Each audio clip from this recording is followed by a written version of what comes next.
Richeuse, Richer, bienvenue dans cette vidéo où tu vas apprendre tout ce qu'il y a à savoir sur le compte titre ordinaire ou le CTO pour les intimes.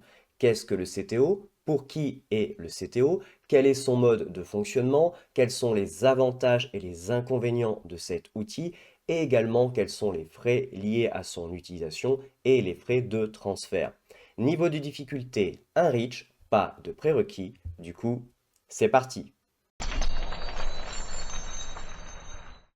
Si tu ne me connais pas encore, je suis Geoffrey, le fondateur de Reach, entreprise dont l'objectif est de t'aider à atteindre tes propres objectifs. Et pour atteindre nos objectifs, on a souvent besoin de faire appel à la finance. Avant de commencer, pense à t'abonner et à nous suivre sur les différents réseaux afin d'être informé des nouveautés et de pouvoir partager facilement l'information avec tes proches. Tous les liens présentés dans la vidéo seront disponibles dans la description située sous cette même vidéo.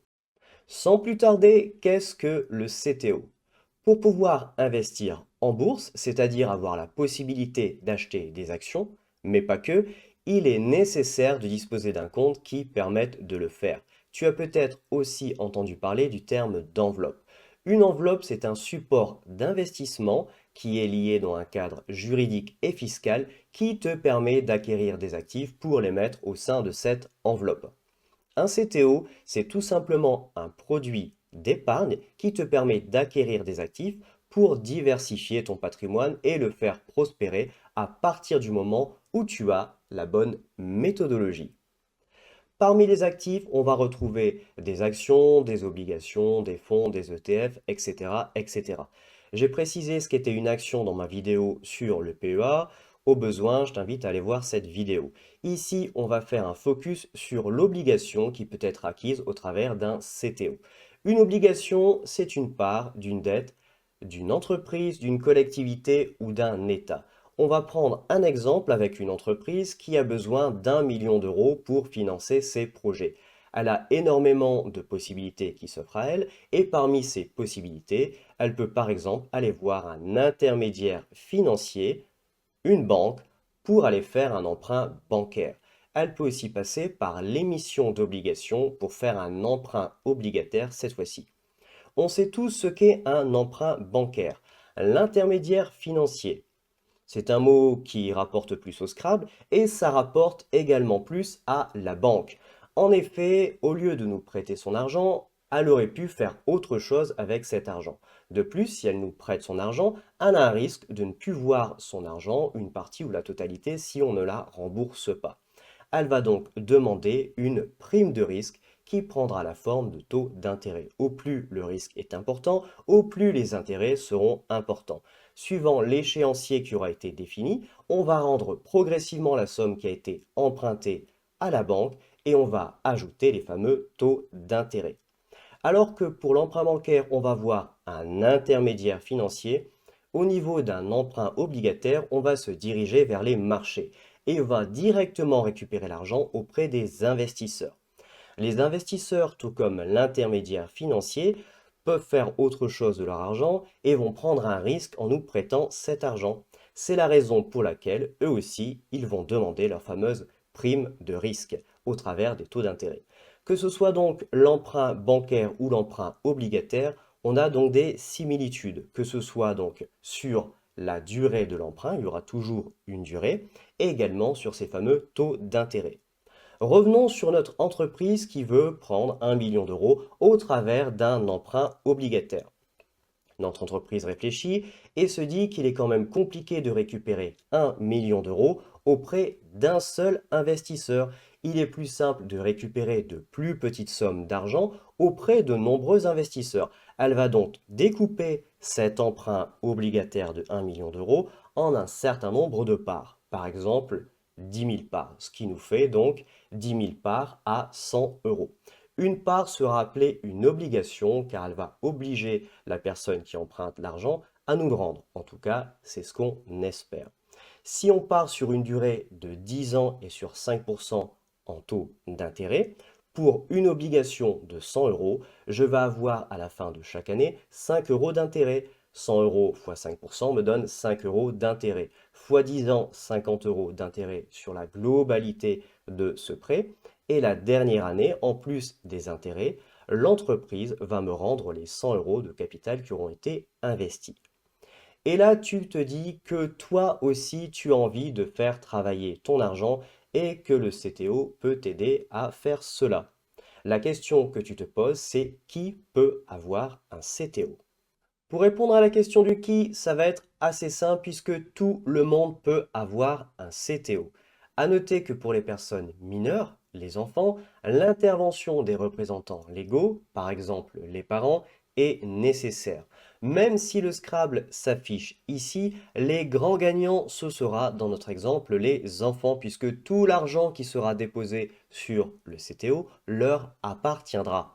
Ils seront les grands gagnants à partir du moment où les représentants légaux auront utilisé une bonne méthodologie, une bonne stratégie telle que celle qui s'affiche à l'écran pour préserver le capital et le faire prospérer en entendant la majorité des enfants.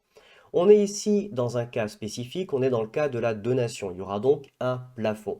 En dessous de ce plafond, la donation n'est pas imposée. Au-dessus de ce plafond, la donation sera imposée. Hormis ce cas spécifique, on peut mettre autant d'argent que l'on veut sur le CTO. Il n'y a pas de plafond. Il suffit d'aller voir un établissement financier, un courtier, une banque et de demander à ouvrir un CTO et bien évidemment à avoir de l'argent à mettre dessus. Si tu as besoin de sources de revenus supplémentaires ou si tu as besoin d'une méthode qui te permet de booster ta capacité d'épargne, les liens se sont affichés à l'écran. Il y a donc un choix à faire. À noter que tu peux choisir de prendre les deux, avoir plus de sources de revenus et avoir une méthode pour booster ta capacité d'épargne. Pour les CTO, c'est la même chose. Tu peux avoir autant de CTO que tu le désires. Il faudra donc comparer les offres qui s'offrent à toi et choisir la meilleure.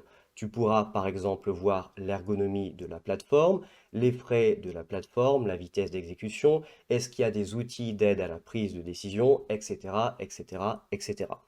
À partir du moment où tu as ton ou tes CTO, il ne restera plus qu'à les faire fonctionner. Pour le fonctionnement du CTO, là aussi, c'est très simple. Le CTO est composé de deux choses, un compte espèce et un compte titre. Imaginons que je décide de déposer 5000 euros sur mon CTO. Je vais donc créditer mon compte espèce de 5000 euros. J'aurai donc des liquidités pour acquérir des actifs. Imaginons que je décide d'acheter des actions, par exemple 20 actions GTT à 130 euros, donc pour un total de 2600 euros. Je vais retirer 2600 euros de mon compte espèce, qui va donc passer à 2400 euros, et je vais voir apparaître une ligne dans mon compte titre, soit mes 20 actions GTT qui valent actuellement donc 130 euros pour une valeur indicative de 2600 euros et un total de 5000 euros. Je parle de valeur indicative, pourquoi? Le cours de l'action va fluctuer. Imaginons que les actions passent à 150 euros. 20 actions fois 150 euros, ça me donne une valeur indicative de 3000 euros. Si les actions passent à 110 euros, ça me donne une valeur indicative de 2200 euros. 2200, 2600 ou 5000 euros, c'est une valeur indicative car tant que je n'aurai pas vendu mes actions, je ne toucherai pas l'argent. La seule réalité, ce sont les 20 actions GTT.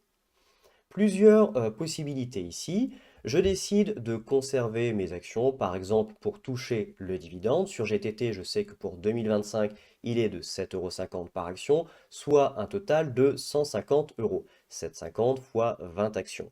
Je peux aussi vendre mes actions. On a vu plusieurs cas de figure. Si je vends à 150 euros, 150 euros moins 130 euros, le prix d'acquisition, ça me donne 20 euros donc de gain par action. 20 euros de gain fois 20 actions, ça me donne donc une plus-value de 400 euros. Si je vends à 110 euros, 110 euros moins 130 euros, donc ça me donne moins 20 euros par action, une perte de 20 euros par action, fois 20 actions toujours, ça me donne donc cette fois-ci une moins-value de 400 euros. Et puisque l'on aborde le point des gains et des pertes, il est temps de s'intéresser un peu à la fiscalité, c'est-à-dire aux avantages et aux inconvénients du CTO. Commençons par les avantages. Je peux avoir autant de CTO que je veux. Je peux mettre dessus autant d'argent que je le désire. Je peux acquérir énormément d'actifs, des actions, des obligations, des ETF, des fonds, etc., etc. Je peux acquérir des actifs sur un périmètre qui est très large, par exemple des actifs européens, chinois, américains.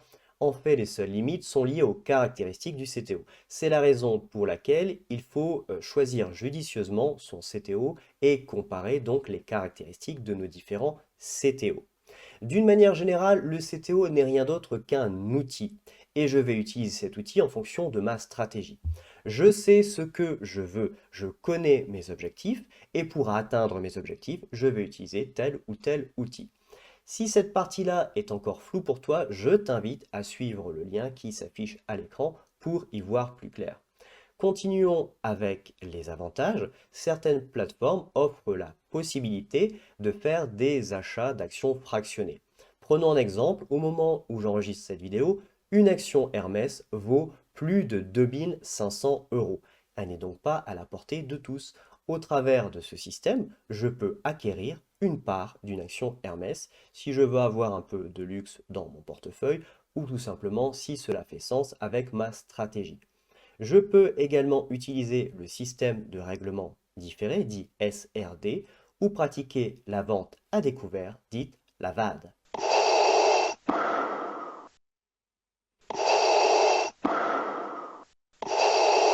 Mais pourquoi je respire comme ça? Eh bien, tout simplement car je vais faire une vidéo spécifique sur le côté obscur ou tout simplement sur le SRD et la vente à découvert. Continuons avec nos avantages. Au niveau des transferts, il y a un cas spécifique où je vais pouvoir gommer les plus-values. On verra ça donc dans le cas précis du transfert qui viendra juste après. Et en dernier avantage, je peux également stocker les moins-values. On a certainement lu qu'une moins-value peut être déduite d'une plus-value de même nature. Eh bien, tout simplement, on va revenir à notre exemple. J'achète 20 actions GTT à 130 euros. Je décide de les vendre à 110 euros, soit une perte de 20 euros par action et une moins-value totale de 400 euros. Au moment où je vais déclarer mes impôts, je vais cocher la petite case qui va bien, faire appel au CERFA, au formulaire 2074, pour venir déclarer cette moins-value et stocker cette moins-value pendant un maximum de 10 ans. À quoi ça va servir? Eh bien, tout simplement, ça peut faire l'objet d'une stratégie à proprement parler, ou imaginons dans le futur, je fais un gain de 400 euros. 400 euros où je vais retirer cette moins-value de 400 euros, je serai donc à 0 euros à l'équilibre, je n'aurai donc pas d'impôt sur cette partie-là. Voilà à quoi ça peut servir. Maintenant qu'on a vu les avantages, voyons les inconvénients. Au niveau des inconvénients, eh bien, ce sera la fiscalité. Revenons sur nos 150 euros de dividendes ou nos 400 euros de plus-value, que ce soit d'un cas comme dans l'autre, ou dans les deux. Je vais avoir une imposition, par exemple le prélèvement forfaitaire unique, PFU dit flat tax, donc, qui est composé, à l'heure actuelle il vaut 30%, il est composé de 17,2% de prélèvements sociaux et de 12,8% d'impôt sur le revenu. Prenons nos 400 euros par exemple, 400 euros fois notre PFU, je vais donc avoir 120 euros d'imposition, il me restera donc 280 euros. Autrement dit, j'investis avant impôt 2600 euros et j'en retire 400 euros, soit un petit peu plus de 15%. Après imposition, ben, j'ai toujours investi 2600 euros, mais j'en retire cette fois-ci 280 euros, soit un peu plus de 10%. Donc ça fait un petit peu mal. C'est la raison pour laquelle il y a des enveloppes, des dispositifs qui ont une fiscalité plus avantageuse. Je t'invite par exemple à aller voir ma vidéo sur le PEA. Il y a également une option dite l'option sur le barème d'impôt sur le revenu. Pour cette option, eh bien, on va toujours retrouver nos 17,2% de prélèvements sociaux, mais on va venir à côté, donc mettre notre imposition en fonction donc, de notre seuil d'imposition. Si je ne suis pas imposé ou si je suis imposé à 11%, cette solution sera plus avantageuse car on est inférieur aux 12,8% d'impôt sur le revenu qui sont dans le PFU. Si par exemple je suis au contraire à 30% ou supérieur à 30%, ça risque d'être beaucoup moins avantageux. Il faudra quand même se poser la question, car en prenant donc cette option, il est possible d'avoir des abattements, par exemple, sur nos actions si elles sont détenues depuis un certain nombre d'années. Il faudra bien se poser la question, car si je choisis cette option va s'appliquer sur mon package. Donc il faut vraiment regarder tout ce que l'on a à l'intérieur de notre package et voir quelle solution est la plus intéressante. On a fait le tour des avantages et des inconvénients. On va passer désormais aux frais liés à l'utilisation de cet outil. Terminons notre parcours avec les frais liés au CTO. Tout d'abord, on aura les frais d'ouverture qui généralement sont gratuits. On aura ensuite les frais de courtage, c'est-à-dire qu'il y aura des frais à chaque fois que je vais acheter ou revendre un actif. Ce sont donc les frais liés aux transactions. Il y aura des droits de garde avec une partie fixe par nombre de lignes et une part variable sur la valorisation globale de mes lignes.